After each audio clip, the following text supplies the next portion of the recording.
causing any diseases. There's a lot of influenza viruses out there, and we harbor quite a few of them. They cause us no harm, and bats do exactly the same. And it's only after a spillover to humans that some of these viruses can cause illness in us.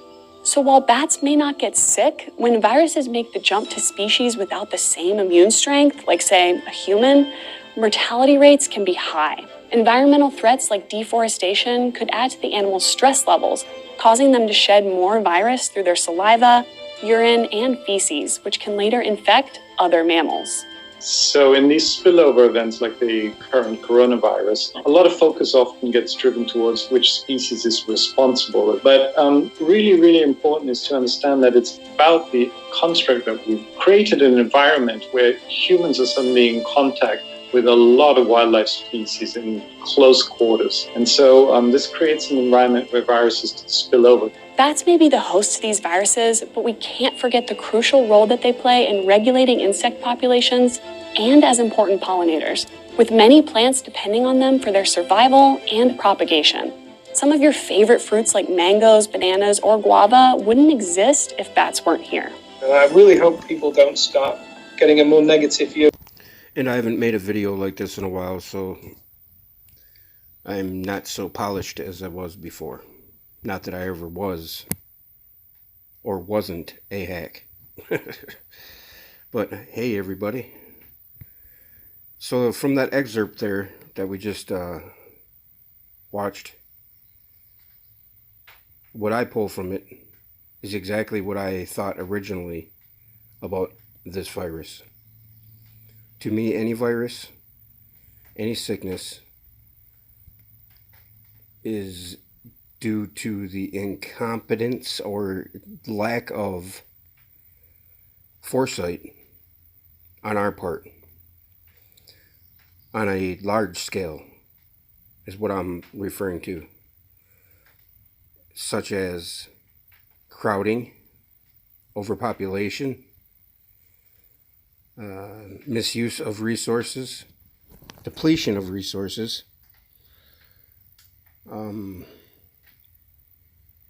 just utmost disregard for our environment. Our environment is all we have when it comes to the physical world, right? And the physical world is the vessel in which we rise above the creation.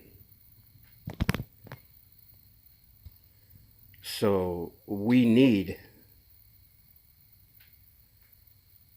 our bodies for soul evolvement back to source. That's how I see it. We are messing with things on a grander scale than I believe humans ever have. Well, maybe we have been here before. Who am I to say? I'm nobody to turn to on the ins and outs of how long humanity has been existent. But point here being, I put out a post the other day up on the community page, and it was an article from a young man that saw things the way I see things.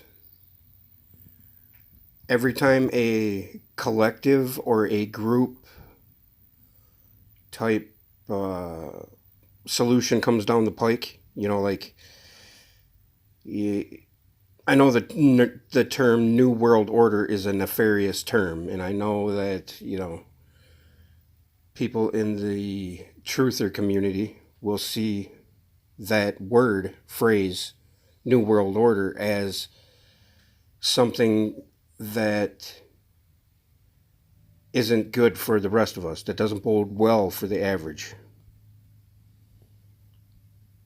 I agree with that. In that context, the way George Bush uses it, and certain leaders like Kissinger and, you know, all of them, all the above, different topic. Way too much to say about that sort of thing, but you know, as a smart man I know quoted once, tyrants are like trees that don't bend in the wind. So therefore, it is natural law for a tyrant to be dealt with due to their lack of bendability or ability to compromise. There's the glint of light, the cross. But anyway, anybody can reproduce that light too. Just look at any light in the dark with your camera and you'll see the cross. But anyway, we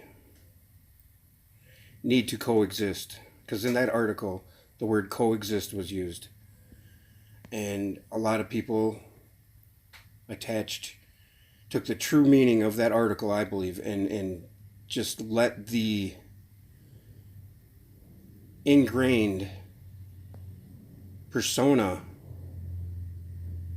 or perceived meaning of the word coexist, just the one word, and somehow lost track of what the article was trying to say. The article was trying to say is that we are walking a path in the physical world. This is what I think anyway. We, on a spiritual level, is manifesting in the physical level, in the physical world.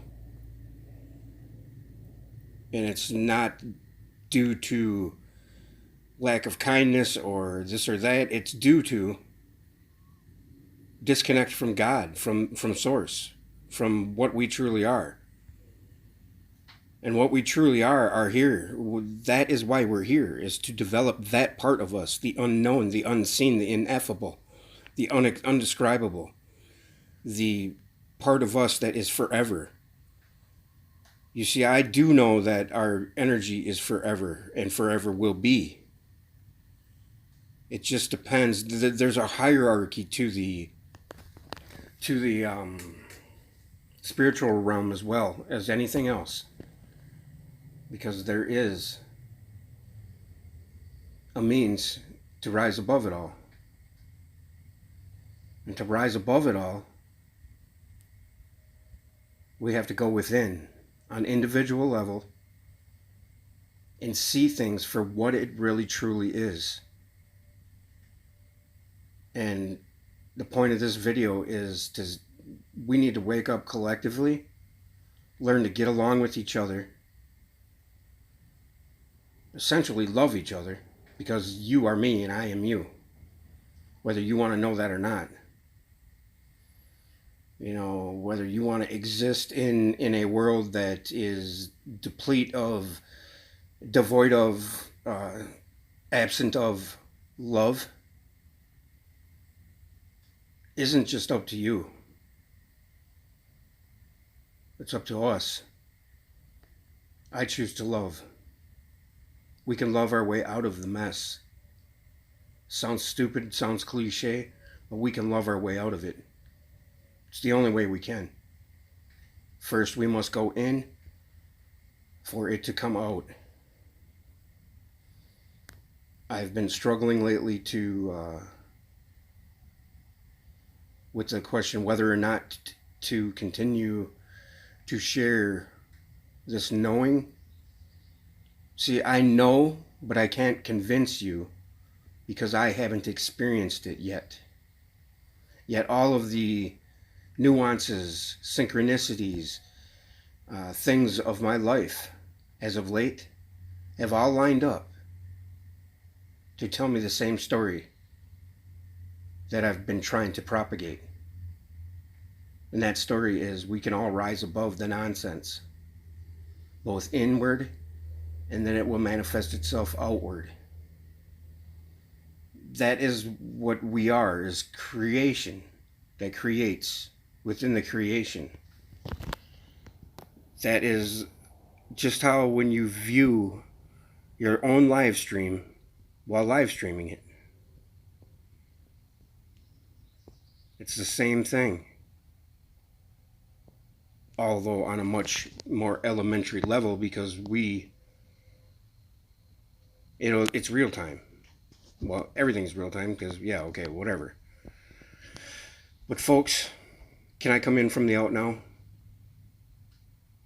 I'm knocking. Are you going to let me in so we can get out?